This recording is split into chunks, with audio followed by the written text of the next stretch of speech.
হরে কৃষ্ণ। আজ 21শে আগস্ট 2024 ও 4ই ভাদ্র 1431 বুধবার। আজ আমি শ্রীমদ্ ভাগবতম পাঠ করছি। আজ আমি পাঠ করছি শ্রীমদ্ ভাগবতমের 3য় স্কন্দ 6ষ্ঠ অধ্যায় বিশ্বরূপের সৃষ্টির শ্লোক 35 থেকে 37। नारायण हे नारायण भवभयहरणं नारायण। श्लोक 35। एतत्क्षक्तोर्भगवतो हरे कृष्ण। एतत्क्षक्तोर्भगवतो दैव कर्मात्मरूपिण कश्रद्धोद्धादुपकर्तुं যোগমায়া বলোদয়ম।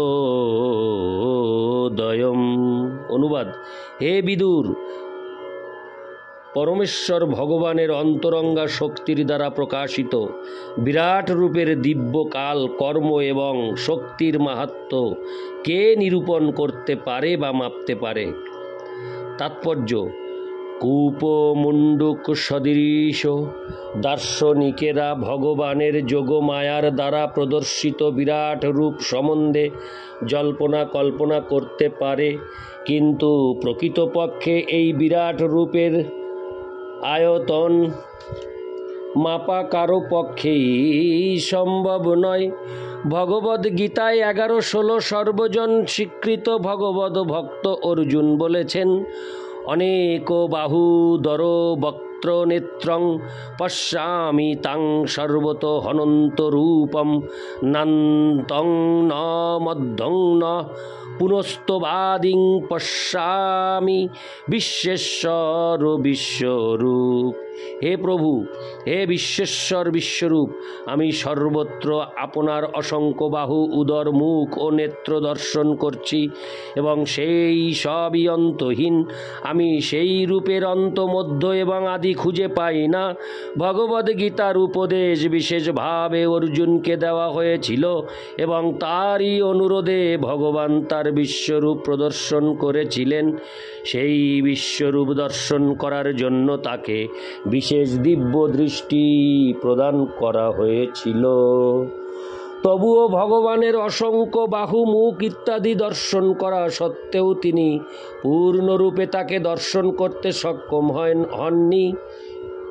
অর্জুন যদি ভগবানের শক্তির আয়তন নিরূপণ করতে সক্ষম না হন, তাহলে অন্য কে তা করতে সক্ষম হবে? কূপমণ্ডূক দার্শনিকের মতো সেই সম্বন্ধে কেবল ভ্রান্ত ধারণাই পোষণ করা যায়। কূপমণ্ডূক দার্শনিক 3 বর্গফুট কুয়োর অভিজ্ঞতার মাধ্যমে প্রশান্ত মহাসাগর মাপার চেষ্টা করেছিল এবং তার ফলে সে প্রশান্ত মহাসাগরের মতো বড় হওয়ার জন্য নিজেকে ফোলাতে শুরু করে, কিন্তু অবশেষে তার শরীর ফেটে তার মৃত্যু হয়।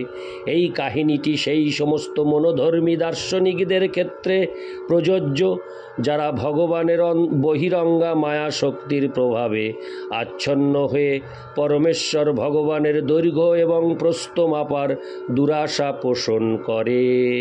সর্বশ্রেষ্ঠ পন্থা হচ্ছে প্রশান্ত চিত্ত ও বিনীত ভগবদ ভক্ত হয়ে সদ্গুরুর কাছে ভগবত তত্ত্ব শ্রবণ করা এবং পূর্ববর্তী শ্লোকের নির্দেশ অনুসারে ভগবানের দিব্য প্রেমময়ী সেবায় যুক্ত হওয়া। ইতি শ্লোক 35। শ্লোক 36। তথাপি কীর্তয়ামঙ্গ যথামতি যথাশ্রুতম কীর্তিং হরেশং সৎকূর্তং গীরমন্নাভিধাসতিম। অনুবাদ: আমার অযোগ্যতা সত্ত্বেও আমার গুরুদেবের শ্রীমুখ থেকে আমি যতটা শ্রবণ করতে পেরেছি এবং আমি নিজে যা বুঝতে পেরেছি, তার দ্বারা আমি বিশুদ্ধ বাণীর মাধ্যমে ভগবানের মহিমা কীর্তন করছি। যদি আমি তা না করি তাহলে আমার বাকশক্তি অসত্য থেকে যাবে। তাৎপর্য: বদ্ধ জীবের বিশুদ্ধিকরণের জন্য তার চেতনার বিশুদ্ধিকরণ আবশ্যক। চেতনার উপস্থিতির দ্বারা চিন্ময় আত্মার অস্তিত্ব প্রমাণিত হয় এবং যখনই চেতনা শরীর থেকে চলে যায় তখন জড়দেহ নিষ্ক্রিয় হয়ে যায়। তাই চেতনার অস্তিত্ব অনুভব করা যায় কর্মসমূহের মাধ্যমে। মনোধর্মী জ্ঞানীরা যে বলে চেতনা নিষ্ক্রিয় অবস্থায় থাকতে পারে, তা তাদের অজ্ঞতারই পরিচায়ক। বিশুদ্ধ চেতনার কার্যকলাপ স্তব্ধ করে মানুষের অশুদ্ধ হওয়া উচিত নয়। শুদ্ধ চেতনার কার্যকলাপ যদি বন্ধ করে দেওয়া হয় তাহলে অবশ্যই চেতন জীবনী শক্তি অন্য কোনোভাবে কার্যকলাপে প্রবৃত্ত হবে। কেননা কাজে প্রবৃত্ত না হয়ে চেতনা থাকতে পারে না। চেতনা এক পলকের জন্যও নিষ্ক্রিয় থাকতে পারে না। দেহ যখন নিষ্ক্রিয় হয় তখন চেতনা স্বপ্নরূপে কার্য করে। অচেতনতা কৃত্রিম অস্বাভাবিক উপায়ে কিছু কালের জন্য তা স্থায়ী হতে পারে, কিন্তু যখন ওষুধের প্রভাব শেষ হয়ে যায় অথবা কেউ যখন জেগে ওঠে তখন চেতনা পুনরায় প্রকাশিত হয়ে আন্তরিকভাবে সক্রিয় হয়ে ওঠে। মৈত্রেয় ঋষি বলেছেন যে চেতনাকে অসদ্বৃত্তি থেকে রক্ষা করার জন্য তিনি ভগবানের অন্তহীন মহিমা বর্ণনা করার চেষ্টা করেছিলেন, যদিও পূর্ণরূপে তা বর্ণনা করার যোগ্যতা তার ছিল না। ভগবানের এই মহিমা কীর্তন গবেষণা প্রসূত নয়, পক্ষান্তরে তা হচ্ছে বিনীতভাবে সদ্গুরুর কাছ থেকে শ্রবণ করার ফল।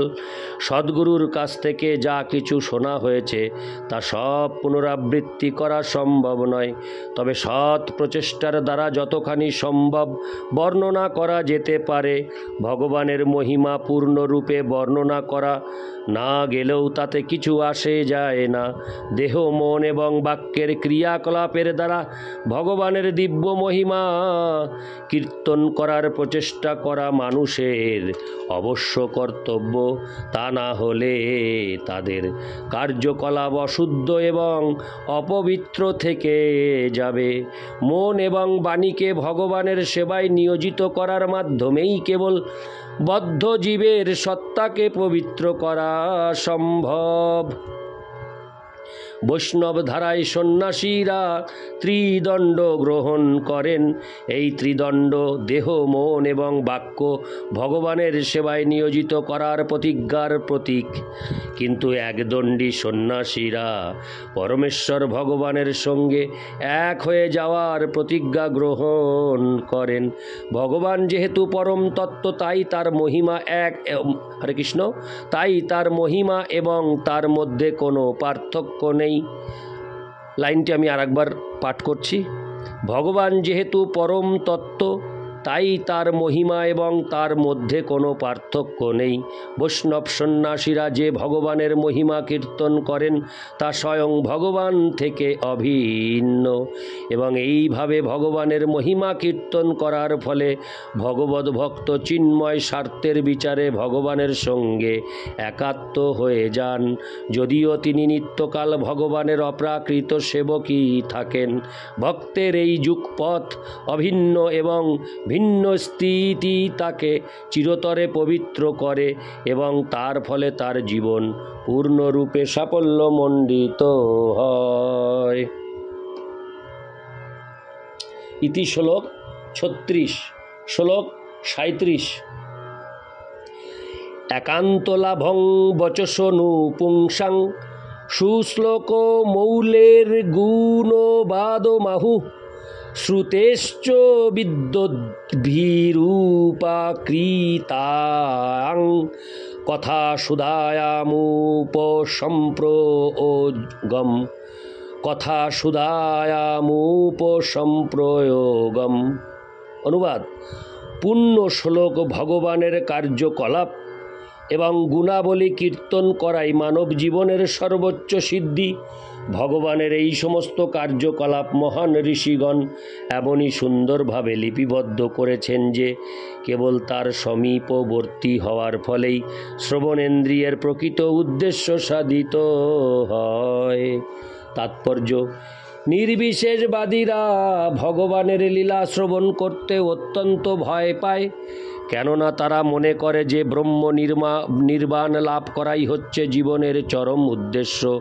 তাদের ধারণা এই যে কোনো কার্যকলাপ, এমনকি পরমেশ্বর ভগবানের কার্যকলাপও জড়।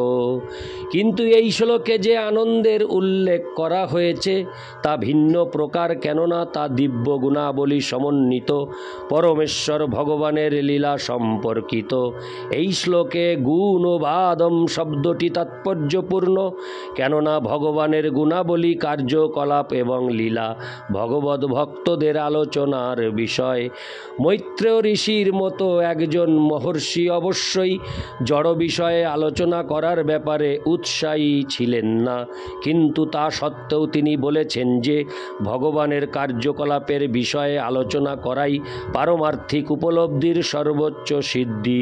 শ্রীল জীব গোস্বামী তাই সিদ্ধান্ত করেছেন যে পরমেশ্বর ভগবানের অপ্রাকৃত কার্যকলাপের বিষয় কৈবল্য আনন্দের পারমার্থিক উপলব্ধির অনেক অনেক ঊর্ধ্বে।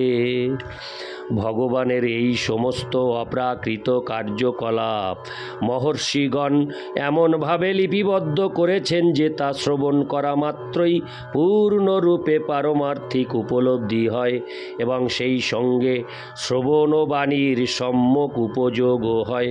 শ্রীমদ্ ভাগবত এমনই একটি মহান শাস্ত্র এবং সেই বিষয়ের শ্রবণ এবং কীর্তন করার ফলেই সর্বোচ্চ সিদ্ধি লাভ হয়।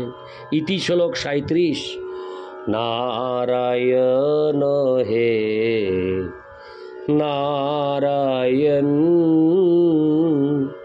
ভবভয়হরণম নারায়ণ।